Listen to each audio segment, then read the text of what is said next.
Hi, welcome to the Gemara on the bottom of Tet Amud Bet. We're starting from the last Mishnah on the Amud. Before we begin the Mishnah, we'll define a few terms. This Mishnah speaks about Shiloh, which is the place where the Mishkan was for almost 300 years.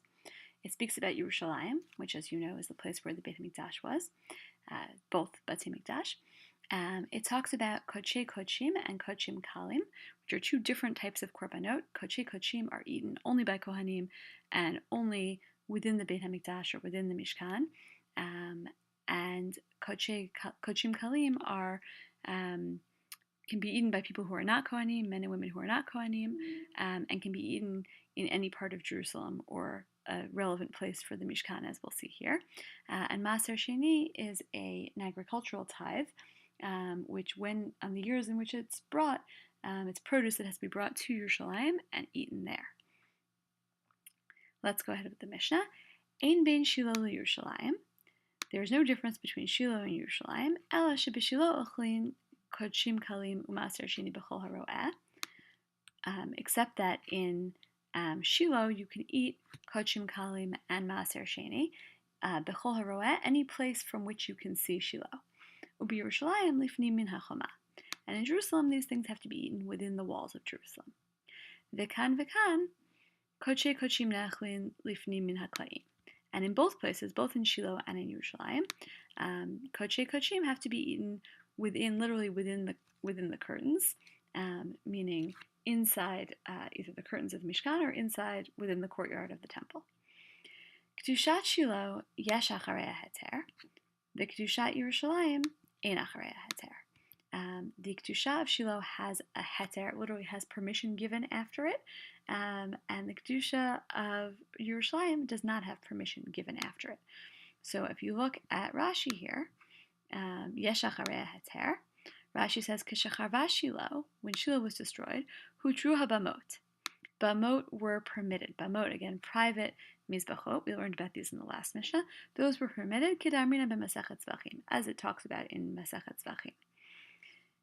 Ki lo batem ad ata el hamenucha. This is a pasuk that's going to be quoted in the Gemara in a moment. So you haven't yet come into the resting place. Zo Shiloh. This is a reference to Shiloh. Shenachu milichvosh, because there they rested from conquering. The El HaNachala, the pasuk continues and says, you haven't yet come to the Nachala, to your inheritance. Zo Yerushalayim. This is Jerusalem. Lamechel kan hakatuv. Why does the pasuk separate those two? Why are they not put together in the pasuk? El HaMenucha ve'el HaNachala. They're divided. Kedei liten heter bein zo lo zo. To tell you that there's permission given between the two, right? In both of those, when Shiloh exists and when Yerushalayim exists and when the temple in Jerusalem exists, in both of those cases you can't offer sacrifices other places, but in between the two you can, and then the implication is that after Jerusalem was destroyed, you can no longer offer sacrifices in other places. Okay, we'll look at the Gemara now. Amar Rabbi Yitzchak. Rabbi Yitzchak says as follows, Shamati shemakrivin bebeit chonyo bizman hazeh. I've heard that people do offer sacrifices in a place called Beit Chonyo nowadays. Beit Chonyo was a temple basically in Jerusalem, where the son of Shimon HaTzadik set up a mizbeach. Kasavar seems that he thinks Beit Chonyo lav Beit Avodah Zarah, lav Beit Avodah Zarah. It seems that he thinks that Beit Chonyo was not a place of Avodah Zarah. The Gemara elsewhere debates whether or not it was, but it seems that Rabbi Yitzchak holds that it was not Avodah Zarah. V'kasavar, and it seems that he holds Kedusha Rishona kitcha l'sha'ata v'lo kitcha la'atid lavo. The initial holiness sanctified it temporarily at its time, for its time, but did not sanctify it for all eternity. In other words, Jerusalem became holy when the temple was built there, and it was so holy that was the only place you could offer sacrifices. But that was kitcha l'sha'ata, it was a temporary kedusha, and once the temple was destroyed, it lost that status of holiness, and then you could offer sacrifices in other places. Dichtiv, as it says in the pasuk, now you can see this pasuk is in Dvarim Yud Bet, Ki lo batem ad ata el hamenucha ve'el hanachala, because you have not come until now to the resting place and to your place of inheritance. So the Gemara says menucha, the word menucha, zo Shiloh. That's a reference to Shiloh. Nachala, that word, Zo Yerushalayim. That's a reference to Jerusalem. Mekish Nachala lemenucha. Nachala is compared to menucha. The two are sort of put together. Ma menucha yesh acharei heter, af nachala yesh acharei heter. Just as menucha has permission afterwards, meaning permission to worship other places, so too nachala has permission after. So your first question is to map out what it is that the Gemara is learning from this pasuk. You can write out the pasuk and then make arrows to the words, whatever you want to do, and compare it, make a similar diagram for what Rashi told us the Mishnah was saying about the pasuk. Again, the Rashi that I read earlier. So for each of those, map out the pasuk. What's the interpretation of the pasuk according to each of those two interpretations? Again, Rashi and what we just saw here in the Gemara. Okay, I'm going on in the Gemara. Amrule, they said to him, Amarta?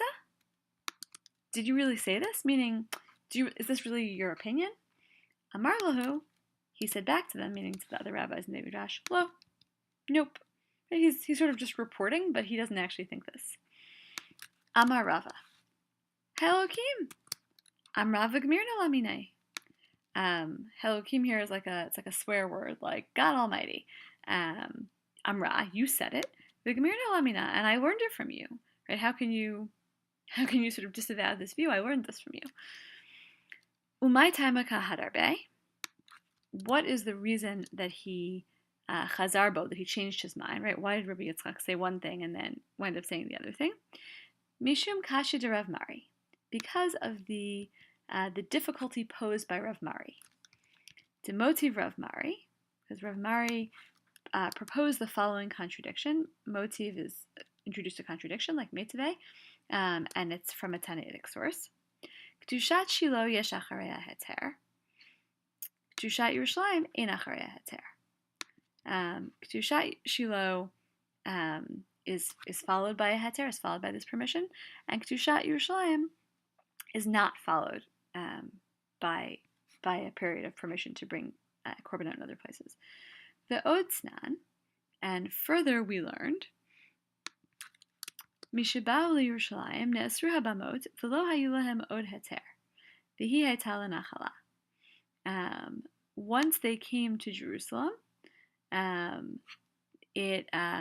bamot, the private mizbachot were forbidden, and there was no further permission granted after that, and it became an inheritance. So that's why, this is the reason why Rabbi Yitzchak was persuaded to change his position, because he maybe previously thought that there was permission given after being able to sacrifice in Jerusalem. He maybe would have thought that there was permission afterwards, but in fact these sources presented by Rav Mari convinced him otherwise, that once they came to Jerusalem, that's it for Bamot forevermore. Tanaihi. This is actually a Tannaitic argument. Tanaihi means this argument that we just saw on an Amoraic level, right? It's Amoraim, it's people in the Gemara arguing about it. This was actually a Machloka Tanaim. And your second question is, why is it important to the Gemara at this point to say that this was actually a Machloka Tanaim? Why do you think they go in that direction? So here we go. Titania. Amar Rabbi Eliezer. Rabbi Eliezer said, Shamati kishayu bonin behechal, osin klaim lahechal, v'klaim la'azara. Elo shebehechal bonin mibachutz, uba'azara bonin mibifnim.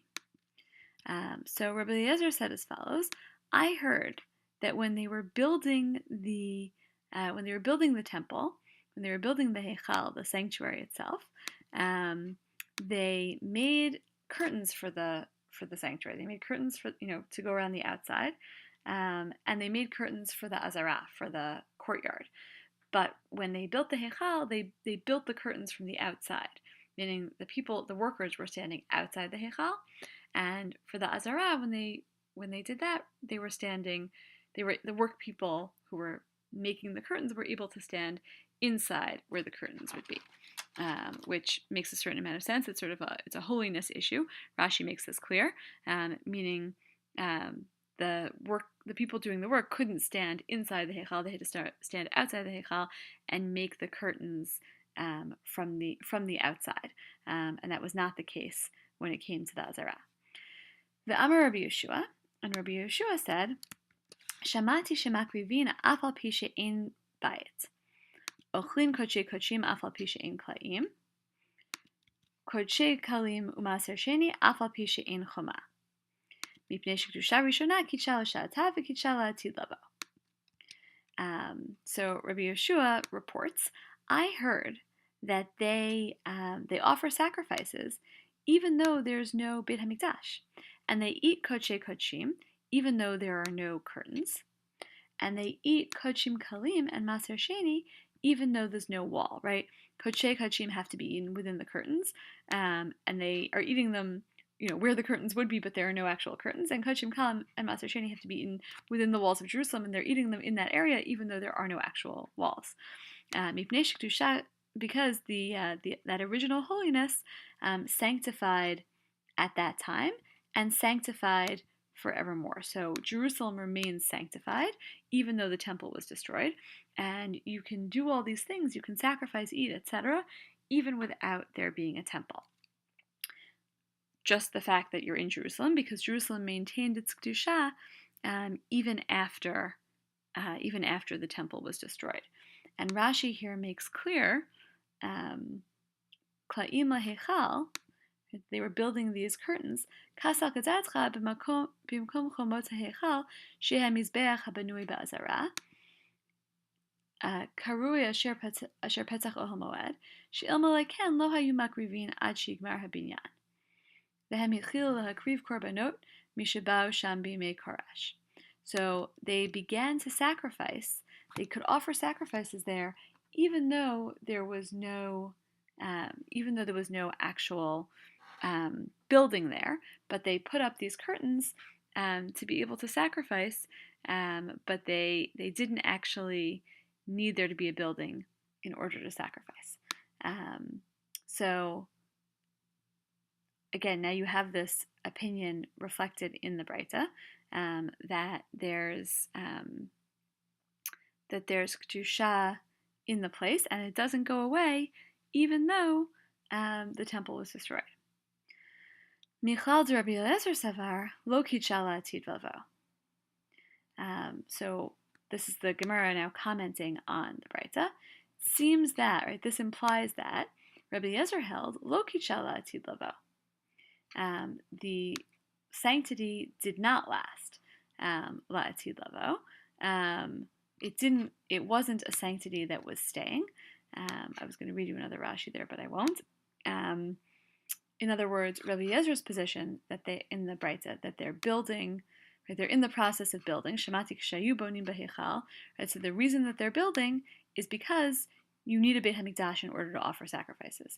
But for Rabbi Yeshua, you could sacrifice even though there wasn't a bayit there, because he thinks kedusha rishona kitcha l'sha'ata v'kitcha la'atid lavo. So again, if you attach, Rabbi Yezer's position isn't made explicit in this Breita, but if you attach these words here to Rabbi Yezer's opinion in the Breita, right, lo kitcha la'atid lavo, then we have two opposing Tannaitic positions. Rabbi Yezer saying kedushat Yerushalayim kitcha l'sha'ata v'lo kitcha la'atid lavo, right? It was only a temporary kedusha, and we have the second opinion here, Rabbi Yeshua, saying kedusha rishona kitcha l'sha'ata v'kitcha la'atid lavo. It wasn't a temporary holiness; it was a permanent holiness. And again, the nafkamina, the practical outcome of whether or not the sanctity lasts forever, is now we've seen twofold. First of all, if the kedusha stays, then you're not allowed to sacrifice other places. If the kedusha sticks to Yerushalayim, then that always is the most holy place, and you're not allowed to build a mizbeach anyplace else. And the other nafkamina that we've seen now, the other practical outcome that we've seen in this Breita, is whether or not you need an actual physical structure, whether or not you need a temple. Because if the kedusha stuck, right, if the kedusha was kitcha la'atid lavo, then Jerusalem remains holy even without a temple. And then you don't need the physical structure in order to have sacrifices. So my next and final question, which is also a bit of a thought question, is it's two parts. One is which argument are you more persuaded by? Do you think that really at the end of the day we have permission to sacrifice even without there being a temple in Jerusalem? Or do you think that we need to have a temple? Do you think that you can sacrifice outside of Jerusalem, that maybe the Kedusha Rishona was only temporary? So give me like one sentence on your reaction to this. And then the second part of this question is, how would you go about finding this answer? If you wanted to know the answer to this question, how do we paskin, right? This is, the Gemara just gave you a machloket. If you wanted to know which way the psak halacha goes, what tools on the daf of the Gemara, within your Gemara, what tools do you know about that would help you find that answer? We'll stop here.